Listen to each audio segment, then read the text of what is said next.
What's up, Mark? We back at him again, man. Surviving Baltimore City. Y'all already know the protocol. Kick back, relax, like, share, comment, smash that subscribe button. Let's get them, let's go. What's up, Mark? We back at him again, man. Kicking it off, surviving Baltimore City, man. Let's get into a couple of do's and don'ts, man. But for me, my number one don't be a follower, man. Listen to me. Have a mind of your own, because 9 times out of 10, some of the most trouble, some of the most punishments that I done seen somebody catch out here in the field came from being a follower, yo. So let's dive into it. So now, like I always told you, you got people that sit back and watch somebody else's situation, and they'll put themselves in that situation, and 9 times out of 10, it get them clipped. So let's start from the beginning. One of the worst things to play with is a addict. I'm gonna tell you again, don't play with an addict, yo. Don't play with somebody high. Now, when I say addict, you might be thinking somebody laid out in the middle of the street, somebody sleeping in the alley, sleeping in abandoned buildings. No. I'm talking about regular, everyday people, teenagers, young adults, regular people that's going to work. Yeah, don't play with them. If they coming to you and they tell you they got a perk habit, don't sell them a fake pill. If they fuck around with the lean, give them real lean. Don't try to re-rock them. Don't try to bip them. None of that shit, because if you do, and they find out, somebody's gonna get hurt. And I'm not talking about no little kitty play hurt. I'm not talking about no coming to talk to you and scream. No, somebody gonna get their motherfucking head tapped about that green, that yellow, that red, that purple, them 15s, them pink 10s, them 30s, them gray 20s. Somebody gonna get hurt about that. So now, got the little dude for real. He the perk man. So now, he's the perk man, but he got a lot of clientele because he got real Percocets, but he go dollar a milligram. So now what dollar a milli mean is, if he got a pink 10, it costs $10. If he got a 15, it costs 15. He got a 20, it costs 20, so forth and so on. Now, the street's so wicked with the pill game right now, a Percocet 30, it costs you $50. So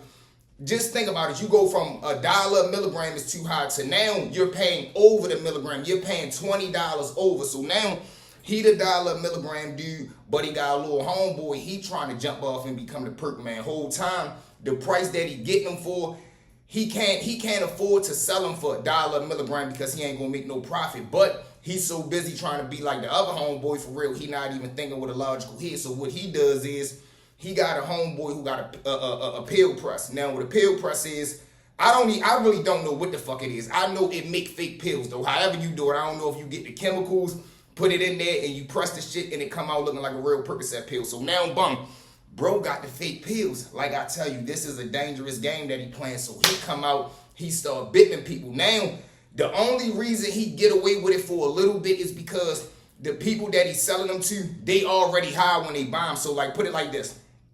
If you already put a Percocet 30 in you, a real one, you already high by the time you run into him and buy another 15. So 15, 20 minutes later, you like, is it hitting? It might have not kicked yet, or I feel it a little bit, but whole time, that's the high that you already had. One day, he ends up coming across a big sale, the sale trying to buy 10 of them. So now when he called him and he pulled up to get the 10, he gets up out of there. Now, somehow, some way, I don't know what the sale must have did, but he discovers that these pills is not real. He called back demanding his money. Man, give me my motherfucking money, man. Shorties, you crazy? Man, I'm telling you, yo, I'm ready to pull the fuck back round there. If you ain't got my money, I'ma splat your shit. So now, he blatantly tell him on the phone, yo, if I come around there, you ain't got my money, I'ma pin your shit to the motherfucking wall. Whole time, bro on the phone, looking at it like he playing, because he done been around his homeboy who done not had people call back and say that the pills was fake, but might have bucked on the price. It just was their situation. Whatever the other homeboy had going on with his little arguments, it wasn't this situation. He ain't never sold a motherfucker a fake pill. Whole time he posted up on the block, thinking the motherfucker playing, pride, ego, thinking he can't be touched. 10, 15 minutes later, you see a Dodge Caravan been in the motherfucking corner. He jump out, he say, yo, you gonna give me my money? Now, when he jump out and says, you gonna give me my money, that put Shorty in a position that had to be like, is you gonna give him his money? Because if you do, in real life, you looked at as a man because you know you fucked up and you making it right. But in the streets, you gonna be looked at as a sucker, man. You let this nigga come around here, man. You let the bitch ass nigga press you and you end up paying him, man. You's a duck ass nigga, so forth and so on. So he bucked back, man. I ain't giving you shit. Whole time Shorty don't say another word. He just start cranking that motherfucker. Bang, bang, bang, bang, bang. Now, mind you, if you ever seen the Dodge Caravan, they got sliding doors. So Shorty is in the back seat of the sliding door. So he just sitting right there like, yo, you gonna give me my money? He say no. Bang, bang, bang. He just start letting that motherfucker fly. Thank God Shorty don't get hit. He falls on the ground. Everybody that's right there, they jump up, get the scattering off. I don't know if he really was trying to nail him, but he wanted to get his point across. He shut the door. They pulls off. They gets up out of there. But that's one situation where Shorty could have lost his life. He could have literally not been here today all over trying to be a motherfucking follower. Now, let's go to the older dudes, right? You got older guys. They want to be looked at as the big men. They want to be looked at as the bosses. Now, don't be a follower. And this is for young and old. So now you got the older dudes for real. They are in the phase of dropping the bag. Now, what I mean by dropping the bag is, let's say they got some bump in the street with some young niggas. They'll pay another young nigga to knock him off. But the way that it go is, the old head might give you the weapon, but you not getting the money till the hit is done. So you as the hitter, you got to put in your mind, can I really trust this nigga to pay me after I commit this crime? Or you got to come up with the mindset, if he don't pay me, he going to be my next fucking body after I commit this crime right here. These are the wicked and wild games. So now we got this older dude for real. He hanging around a made man who really got a real dope block that's really going through shit. So when he get into altercations and he call his young niggas to come through, he's really paying them because he really has an organization. He really got a block that's making money, and he don't got time to be beefing with niggas when he got the money to just pay his niggas to go over there and get him up out of there. So now, here come this dude. 40-year-old man wanting to be like another 45-year-old man. So this dude, he got him a little corner. He don't got a block. He got a corner. He got a little situation.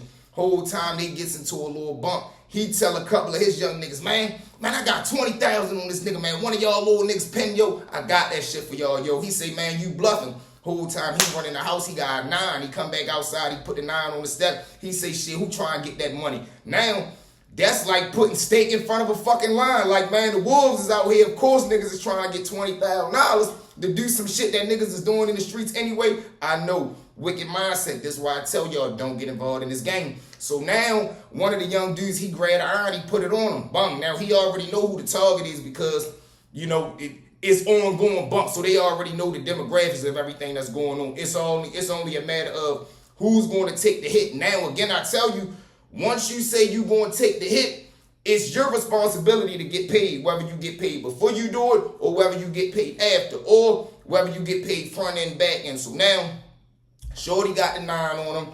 He gets up out of there the next day. He comes out on a hunt. He don't bump into the nigga. So like a week go by, he raised say, man, fuck this shit because I can't catch him. He ends up stumbling across him. Boom, he pin him. When he pin him, he call the OG like, man, you know, mission done. This wild ass nigga say, all right, Shorty, I got you.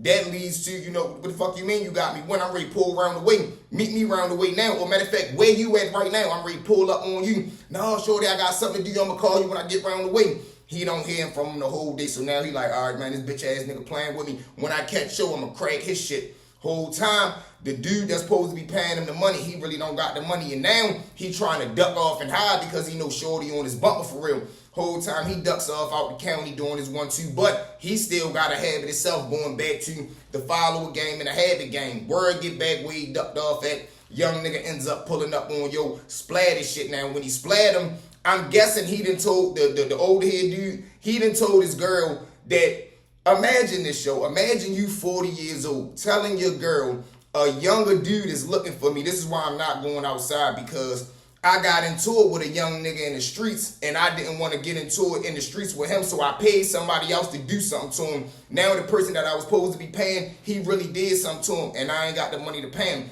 And I know when I see him, he's going to do something to me. You a 45-year-old man, a 40-year-old man in the house scared, hiding from a 23-year-old because you out here playing games trying to be like another 45-year-old man. These are the wicked and wild fucking games that get played out here in the street show. I swear to God on everything I love. So now, boom, they ends up splatting him. He must have told his girl who he was beefing with. Whole time, homicide, they get in contact with the female. She, of course, not trying to hold up because they already looking at it like, we know your boyfriend was selling drugs and shit, so if you want to play this you don't know nothing game, we gonna lock your ass up for being part of this drug shit somehow, some way. They put the press on her. She ends up getting scared. She tell them he was beefing with the little dude. They ends up grabbing him up. And just like 9 times out of 10, niggas be getting grabbed up with the weapon and it go left from there. Whole time they raid Shorty house. He gets grabbed up. Once they get the name, they put the name in the database. He had already been locked up before. They get an address on him. They ends up smacking the door. They book him. Not only do they find the pistol that he did to work with, they find a whole nother demonstration in there. So now he getting booked for the body, getting booked for another loaded firearm, and all the drugs and paraphernalia that they found in the house as well. So look at that, yo. All over being a fucking follower, yo. You could have stayed out the way, ran your little corner, ain't had to deal with nothing but a person always wanting to be like somebody else, trying to chase their image, trying to chase their name, and trying to put that name on themselves. Now it don't work like that, yo. But this is why I tell y'all don't get involved in the streets. But with that being said, Mob, thank y'all for riding with me. Well, you know you forever live with your boy stories with V. At this time, one more time for me, Mob, like, share, comment, and I repeat, body slam that subscribe button, y'all. We'll be at 100K in no time from the bottom of my heart. I love each and every one of y'all. Let's get them, let's get them, let's get them. V Crime Story Time. Let's go. Survive.